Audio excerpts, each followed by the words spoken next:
So, hello everyone, I'm Giulio Passerotti. I recently completed my PhD in ocean engineering at the University of Melbourne, and now I work as a research fellow in computer science, where I'm continuing to explore the use of computer vision for polar regions. Today's presentation is titled What Images of Sea Ice Tell Us About Marginal Zone. And so, to start, a brief introduction on sea ice. Sea ice plays an indispensable role in regulating Earth climate, and variation in ice condition and extent affect the environment, wildlife, and human activities, and they are closely linked to climate change. This variation are more intense in the marginalized zone than a dynamic area between the open ocean and the continuous ice cover, which is characterized by the presence of ice floes that are floating pieces of ice. Here, the floe formation and ice breakup are strongly influenced by waves. In turn, the wave energy is dissipated as the waves propagate through the ice floes. Size of the floes and ice concentration affect the albedo, in general, the energy exchange between the ocean and the atmosphere.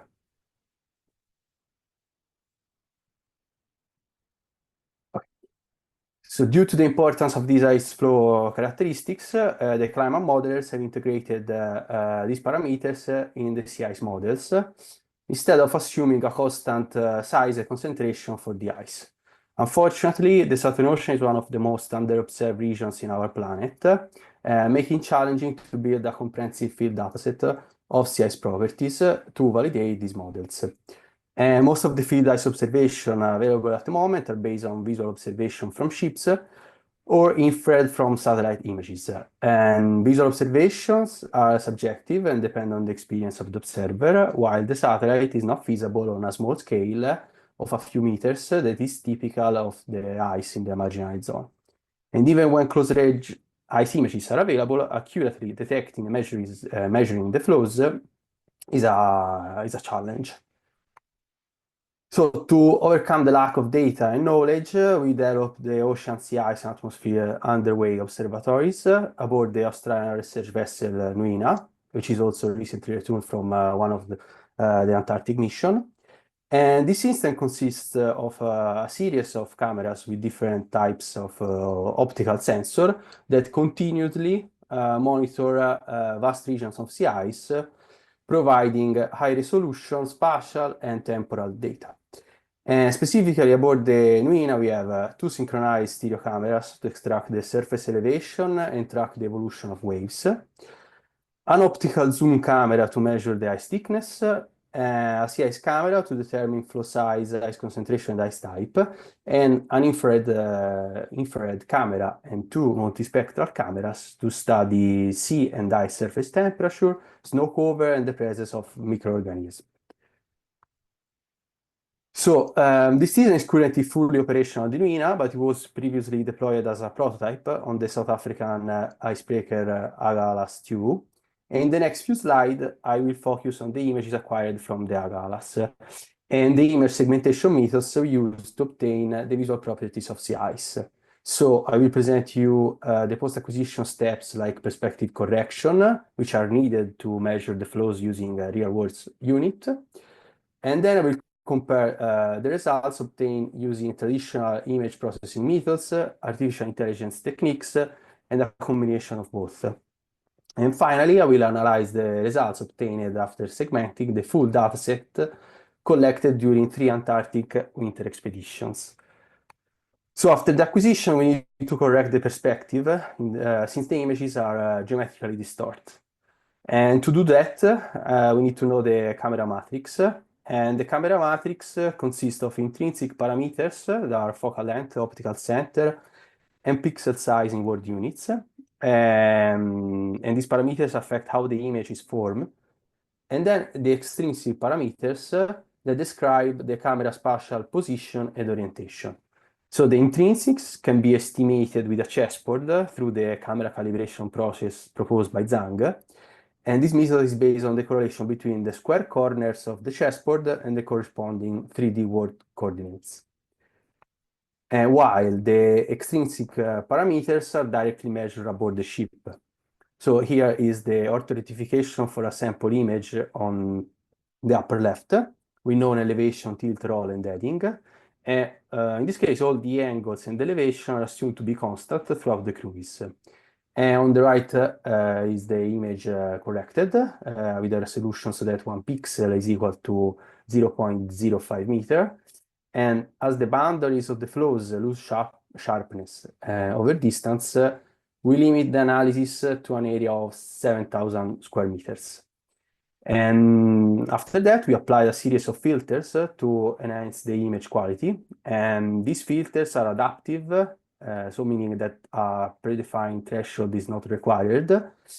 And this filtering helps to improve the performance of the image segmentation techniques. So it will be the starting point of each method. However, it should be noted that we consider the camera rotation angles and elevation as fixed during the orthorectification, despite the effect that ship motion has on these parameters. We did that because we conducted a sensitivity analysis where we adjust the angles from the condition of calm seas to the extreme values recorded during a storm in 2017. And the analysis revealed that the impact on the flow size was less than 5% for each parameter. That is the blue shaded area in the graph.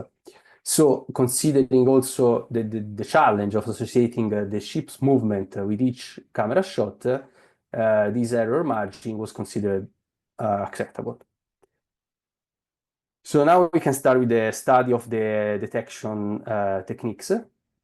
And several image segmentation methods can be found in the literature. And the most used are thresholding, watershed, and K-means. Each of these techniques presents some issues. In particular, threshold are too subjective. Watershed leads usually to over-segmentation. And K-means is constrained by the number of clusters chosen. So these problems are partially solved by applying the gradient vector flow snake algorithm, successfully reported by Zhang. And the gradient vector flow snake model is a segmentation method that evolves an initial curve within an object toward its boundary until it matches the perimeter of the object itself. So a proper contour is still required to initialize the model. And so here is presented a generalization of this method for detecting ice flows under different level of image clarity. So starting from the enhanced sea ice image, so the first step is binarize the image and estimate the sea ice flow seeds with the distance transfer matrix. So the distance transfer matrix is the matrix of the distance between each pixel and the nearest 0 pixel in the background, while the seeds are the local maxima of this matrix. And these seeds are effective at pinpointing individual ice flows. Then find the contours of sea ice flows that are well spaced from their neighbors in the image. So these are the white regions that contain just one seed. And for these flows, the segmentation followed the binarization. Then we construct an elliptical contour for the flows with only one seed, following a morphological erosion. And the morphological erosion allows to isolate the seeds of those flows that are connected to others by just a few pixels.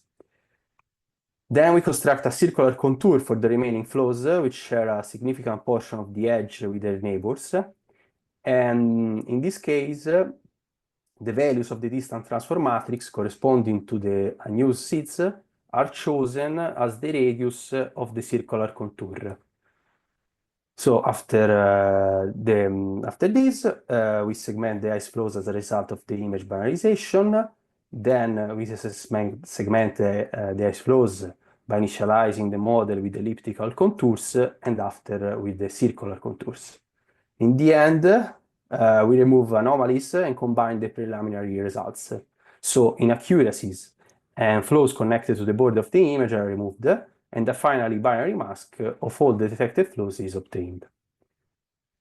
So, however, image segmentation has experienced deep transformations due to the recent advancement in artificial intelligence. And new deep learning algorithms are able to learn how to identify objects in the images relying on a training dataset. A training dataset is a broad collection of images where the object of interest are labeled. So, for polar regions where training data are scarce and difficult to obtain. However, these models permit to minimize the user intervention and reduce the computational time. And so the few studies in the literature that employs deep learning for sea ice detection are mainly based on semantic segmentation that recognize but not segment the individual flow units, or in other cases are limited to just the classification of different types of ice. So vision foundation models instead are deep learning models trained on a massive amount of data. So as a result, they perform efficiently for instance semantic segmentation, object classification, and detection across different domains. So they serve like as a general purpose system.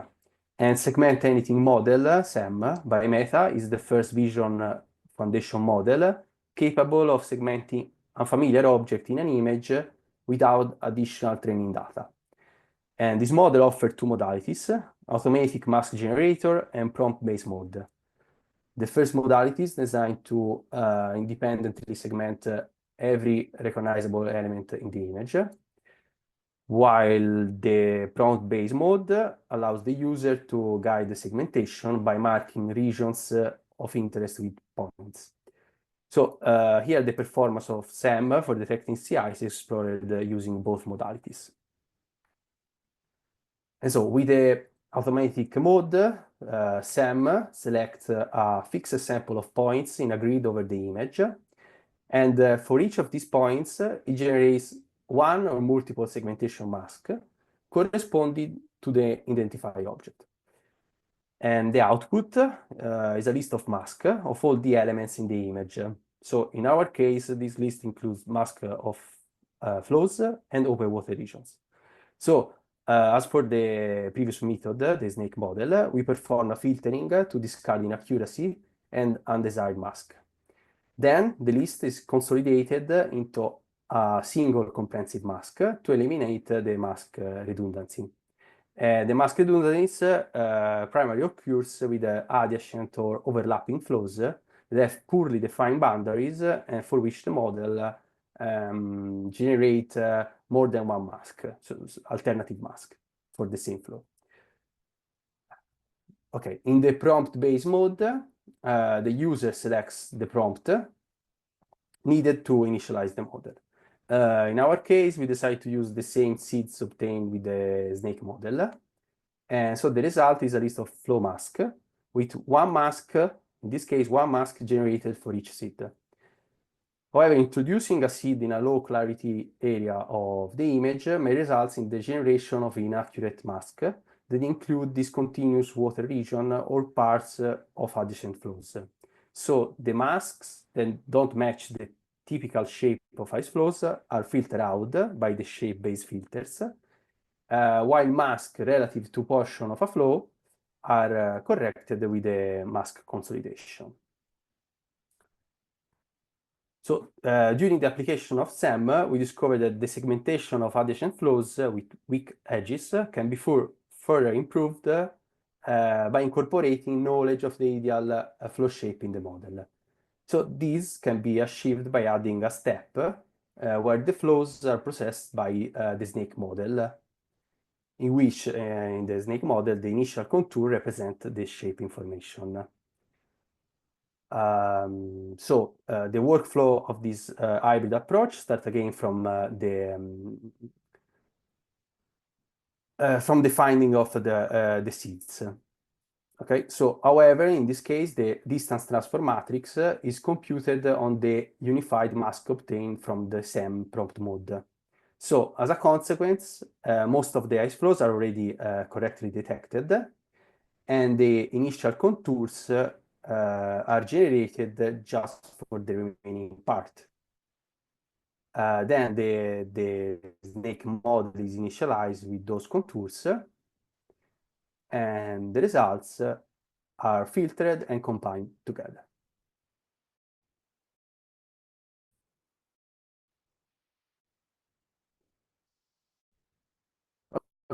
Okay, so an algorithm that can serve as an objective standard of comparison. So we select several images with different levels of sea ice clarity to create a benchmark segmentation. And this benchmark segmentation is conducted using photo editing software, the contours of the flows in the image. And then the binary mask of each flow can be used to measure the flow size parameters. On the left, we have the boundaries of the flows superimposed on the original images to highlight the segmentation, while the figure on the right shows the flow size distribution for a sample image with it's important to note that for nighttime images, the manual segmentation is limited to the areas illuminated by the ship's light. So after the creation of the benchmark dataset, we applied all 4 segmentation methods to the benchmark dataset, and we extract the flow properties, and then we compare the statistics to those derived from the manual segmentation in order to assess each method's performance. So in the upper panel of the left figure, we compare the number of detected flows and the ice concentration with all values normalized to the manual benchmark that is represented by the horizontal line at 1.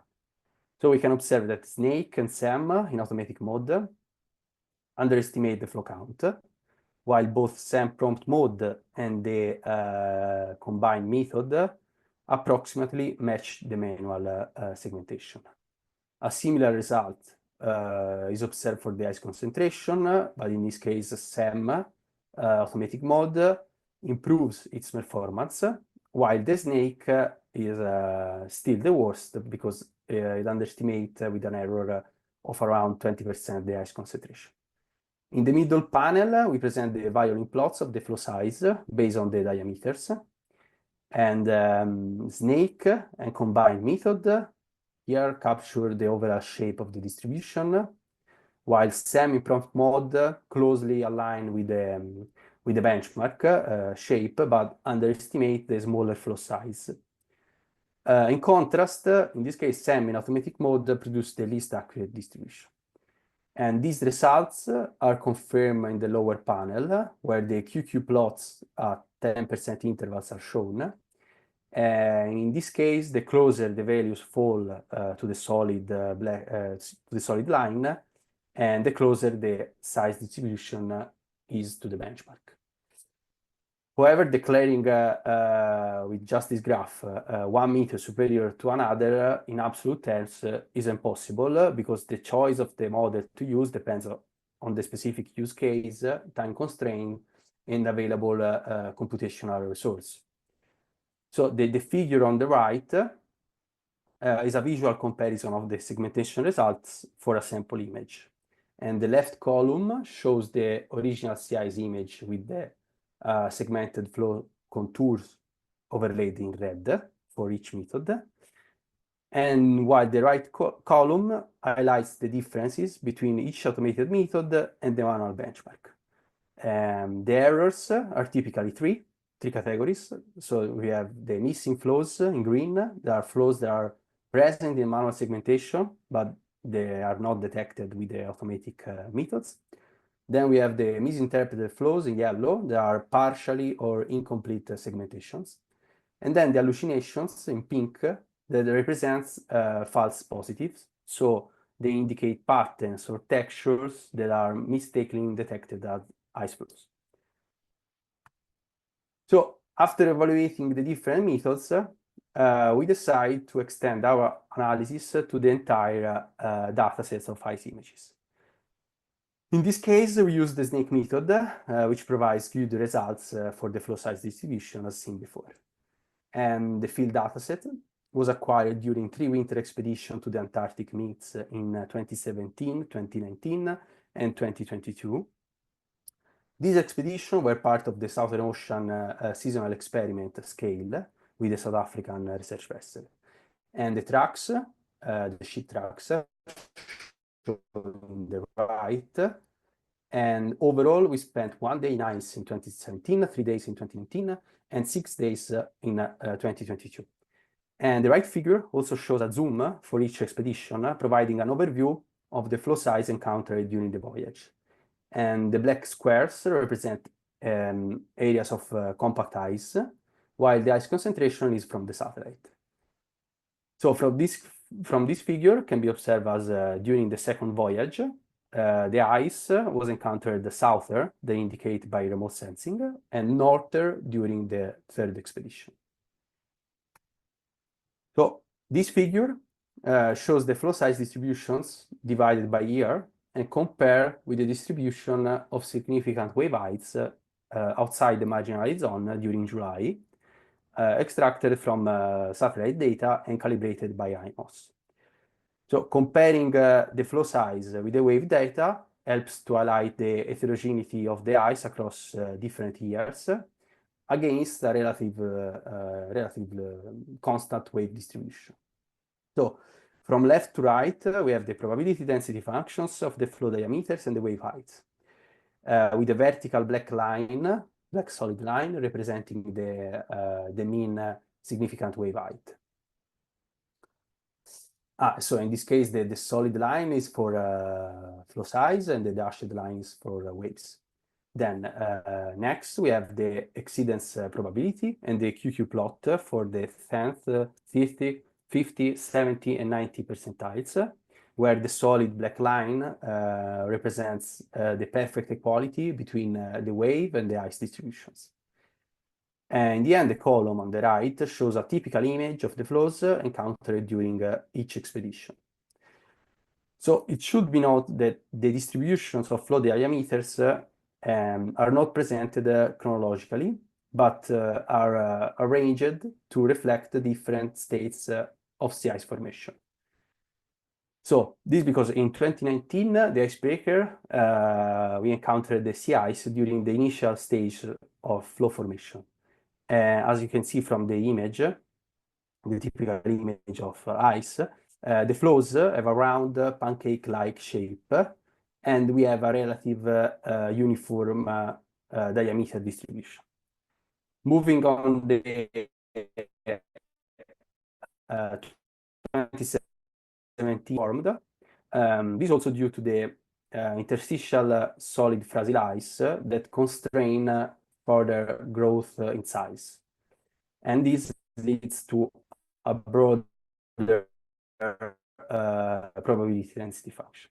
While in 2022, we observe an even more pronounced trend towards larger flows, with many images that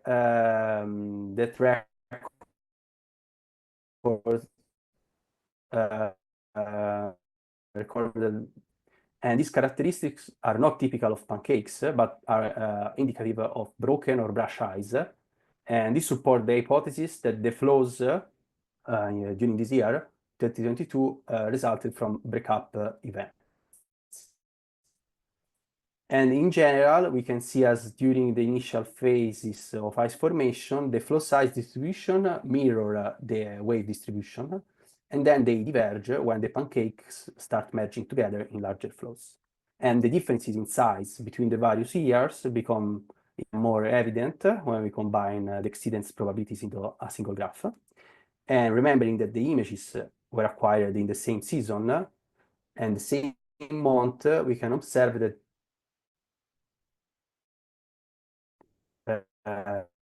the ice is not uniform, but is in continuous evolution, merging, breaking, and merging again. So, in conclusion, with this study, we established a precise methodology for image acquisition, including camera calibration and perspective correction to measure the flows in world units. Then we compare the snake models with vision foundation models, and what emerges is the robustness of traditional segmentation against the flexibility of deep learning models. We propose a novel combined approach that couples the shape-informed segmentation of snake with the scalability to complex ice scenarios of SEM. And in the end, we have shown that small-scale changes that sea ice undergoes during winter, changes that never been observed before, and and they are difficult to detect using satellite images. And this demonstrates the great heterogeneity of sea ice in the marginal ice zone. Thank you for the attention.